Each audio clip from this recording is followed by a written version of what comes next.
بسم اللہ الرحمن الرحیم نحمدہ ونصلی علی رسولہ الکریم اما بعد۔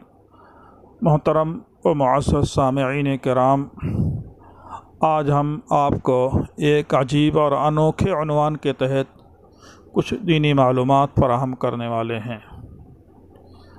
عنوان ہے صحیح حدیث کا نہ صرف انکار بلکہ قتل۔ عنوان سن کر کے آپ گھبرائیں نہ۔ صرف انسانوں کا قتل نہیں ہوتا، بے گناہوں کا قتل نہیں ہوتا، بلکہ معاشرے کے اندر ایسے خونخوار بھیڑیے بھی ہیں جو انسانوں کو تو قتل کرتے ہی ہیں، انسانوں کے ساتھ ساتھ سنت رسول صلی اللہ علیہ وسلم احادیث صحیحہ متواترہ کو بھی قتل کرنے سے دریغ نہیں کرتے ہیں۔ تو آئیے ہم آپ کو مختصر طور پر اس سلسلے میں کچھ باتیں پیش کرتے ہیں، ذرا غور سے سنیں۔ یاد رکھیں کہ جو لوگ خود کو اہل حدیث کہتے ہوئے نہیں شرماتے، وہ دراصل اپنے پسند اور مطلب کی حدیث کو لیتے ہیں۔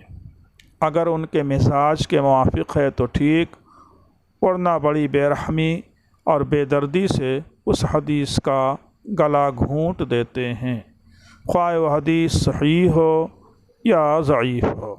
آئیے ہم آپ کو اس کا ایک مختصر تا نمونہ دکھاتے ہیں، جس سے آپ کو اندازہ ہوگا کہ یہ اہل حدیث ہیں یا منکرین و قاتلین حدیث۔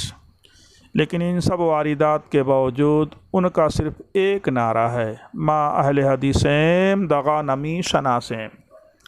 محترم سامعین، ہم لوگ خاموش دین کی خدمت میں لگے رہنے کے قائل ہیں، اور یہی وجہ ہے کہ حرکت الدفاع عن السنہ کے پلیٹ فارم سے مختلف فرق ضالہ کے باطل نظریات و خیالات کا مثبت رد کیا جاتا ہے۔ ہم جھگڑا نہیں کرتے، فتنہ برپا نہیں کرتے، بلکہ اللہ تعالیٰ کے بتائے ہوئے اصول وجادلہم باللتی ہی احسن کے تقاضے کے مطابق جدال حسن کرتے ہیں، احناف کے لیے دلائل فراہم کرتے ہیں۔ البتہ جہاں کہیں مخالفین نے شدت برتی ہے، ہم بھی شدت کے ساتھ ان کا رد کرتے ہیں۔ لیکن کیا کیا جائے، دشمنان احناف فی الحال ملکی اور عالمی حالات کے ناسازگار ہونے کے باوجود احناف کے خلاف میدان کارزار گرم کر رکھا ہے۔ واٹس ایپ، فیس بک، ٹویٹر، انسٹاگرام اور دیگر ذرائع ابلاغ پر وہ لوگ اودھم مچائے ہوئے ہیں، احناف کے خلاف میدان جہاد برپا کر رکھا ہے، جس سے متاثر ہو کر ہمارے سنی نوجوان گمراہ ہو رہے ہیں۔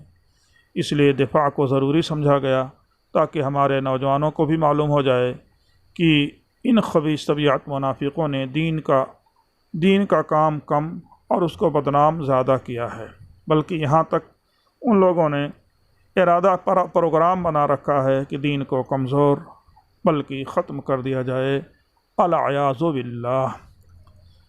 زیر ناف ہاتھ باندھنے کی حدیث صحیح ہے اور یہ عمل مسنون ہے، لیکن غیر مقلدوں نے زیر ناف ہاتھ باندھنے کا مذاق اڑایا، طرح طرح کے جملے کسے اور اس سنت کا مذاق اڑایا، حالانکہ صحیح ترین حدیث میں زیر ناف ہاتھ باندھنے کا ذکر موجود ہے، جو مصنف ابن ابی شیبہ کے اندر صراحتاً موجود ہے۔ پہلے مصنف ابن ابی شیبہ کی حدیث ملاحظہ کریں۔ وکیع عن موسیٰ بن عمیر عن علقمہ بن وائل ابن حجر عن ابیہ رضی اللہ تعالی عنہ قال رأیت النبی صلی اللہ علیہ وسلم وضع یمینہ علی شمالہ فی الصلاۃ تحت السرہ۔ مصنف ابن ابی شیبہ جلد نمبر 1 صفحہ نمبر 390، مطبوعہ ادارۃ القرآن کراچی پاکستان۔ ترجمہ دیکھیں۔ حضرت وائل ابن حجر رضی اللہ تعالی عنہ سے مروی ہے کہ میں نے نبی کریم صلی اللہ علیہ وسلم کو دیکھا کہ آپ نماز میں اپنے سیدھے ہاتھ کو اپنے بائیں ہاتھ پر ناف کے نیچے رکھے ہوئے ہیں۔ سامعین، اس حدیث کی سند اعلیٰ درجے کی صحیح ہے، چنانچہ حضرت وکیع ابن الجراح مشہور تابعی محدث اور حافظ الحدیث ہیں، اور دوسرے راوی موسیٰ ابن عمیر کبار تابعین میں سے ہیں اور بالاتفاق ثقہ ہیں، اور حضرت علقمہ تو ماشاءاللہ صحابی زادہ اور کبار تابعین میں سے ہیں اور بالاتفاق ثقہ ہیں۔ اس طرح یہ حدیث تمام محدثین کے وصول کے مطابق صحیح ترین حدیث ہے، جس پر احناف کا عمل ہے۔ لیکن افسوس غیر مقلد ظالموں نے رسول اللہ صلی اللہ علیہ وسلم کی حرمت کا بھی خیال نہ کیا، اور بلا کسی تعویل کے نہ صرف اس حدیث کے حدیث ہونے کا انکار کیا بلکہ اسے دریا برد کر دیا، اور بیروت کے نسخہ سے وہ حدیث مع باب کے حذف کرا دی۔ لیکن انہیں شاید یہ معلوم نہ تھا کہ دنیا بہت بڑی ہے۔ مصنف ابن ابی شیبہ کے متعدد نسخے بھی موجود ہیں۔ علماء نے مصنف ابن ابی شیبہ کے 9 قدیم نسخوں کو دریافت کیا ہے، جس میں یہ حدیث من و عن موجود ہے۔ اس لیے اگر وہ سچے اہل حدیث ہیں تو اس حدیث کو تسلیم کریں اور اس کے مقتضا کے مطابق تحت سرہ ہاتھ باندھیں یا اپنے منکر حدیث ہونے کا اعلان کریں۔ تو سامعین محترم، علماء کرام نے جن 9 سے زائد قدیم نسخوں کو دریافت کیا ہے، ان میں ایک نسخہ امام قاسم ابن قتلبغا حنفی رحمہ اللہ کا نسخہ ہے، اور دوسرا نسخہ شیخ محمد اکرم نصر پوری رحمہ اللہ کا نسخہ ہے، اور تیسرا نسخہ شیخ عبد القادر مفتی مکہ مکرمہ کا نسخہ ہے۔ حوالہ کے لیے دیکھیے درہم السرہ صفحہ نمبر 82، اور چوتھا نسخہ شیخ عابد سندھی رحمہ اللہ کا ہے۔ اس کا عکس مصنف ابن ابی شیبہ بتحقیق شیخ عوامہ جلد نمبر 3 میں موجود ہے۔ پانچواں نسخہ قبہ محمودیہ کا ہے، جو دارالغرہ کے اندر اس کا حوالہ ہے۔ تفصیل کے لیے دیکھیے تجلیات صفدر جلد نمبر 4 صفحہ نمبر 4۔ چھٹا نسخہ شیخ محمد ہاشم سندھی رحمہ اللہ کا ہے۔ وہ فرماتے ہیں کہ منہا لفظۃ تحت السرہ وقد وجدت ہی فی ثلاث نسخ من مصنف ابن ابی شیبہ، توضیح الدرہ صفحہ نمبر 4، اور مصنف ابن ابی شیبہ بتحقیق عوامہ۔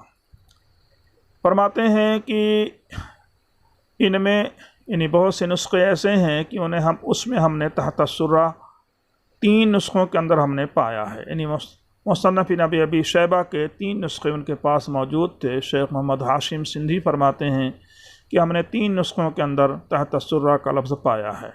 7واں نسخہ شیخ محمد ابن عوامہ کی نگرانی کا ہے۔ نگرانی مدینہ منورہ سے انہوں نے 26 جلدوں میں مصنف ابن ابی شیبہ کو شائع کرایا ہے۔ اس میں تحت السرہ کے الفاظ موجود ہیں، جلد نمبر 3 صفحہ نمبر 320۔ 8واں نسخہ شیخ محمد مرتضی الزبیدی رحمہ اللہ، اس کا حوالہ مصنف ابن ابی شیبہ بتحقیق عوامہ جلد نمبر 3 کے اندر ہے۔ نسخہ نمبر 9 یہ مکتبہ امدادیہ فیصل آباد کا ہے۔ اس کے جلد نمبر 1 صفحہ نمبر 427 باب وضع الیمین علی الشمال کے تحت حدیث درج کی گئی ہے۔ تو سامعین محترم، تحت السرہ کا لفظ مدرج نہیں ہے، جیسا کہ غیر مقلدین علماء اہل سنت دیوبند پر الزام لگاتے ہیں کہ انہوں نے اس لفظ کو حدیث میں داخل کر دیا ہے۔ اگر ایک نسخے کے اندر یہ الفاظ موجود نہیں ہیں تو 9 سے زائد نسخوں کے اندر موجود ہیں، جو غیر مقلدین کی پیدائش سے پہلے کے نسخے ہیں۔ لہذا ان کو چاہیے کہ اگر واقعتاً وہ سچے اہل حدیث ہیں تو اس سچی حدیث اور صحیح حدیث کو قبول کریں اور اس کے مقتضا کے مطابق مسنون طریقے پر زیر ناف ہاتھ باندھ کر کے نماز شروع کریں، یا اپنے غیر مقلد یا قاتل حدیث منکر حدیث ہونے کا اعلان کریں۔ اللہ تعالیٰ ان کو حدیث نبوی صلی اللہ علیہ وسلم کے تقاضے کے مطابق عمل کرنے کی توفیق عطا فرمائے۔ آج کے لیے بس اتنا ہی، وما علینا الا البلاغ۔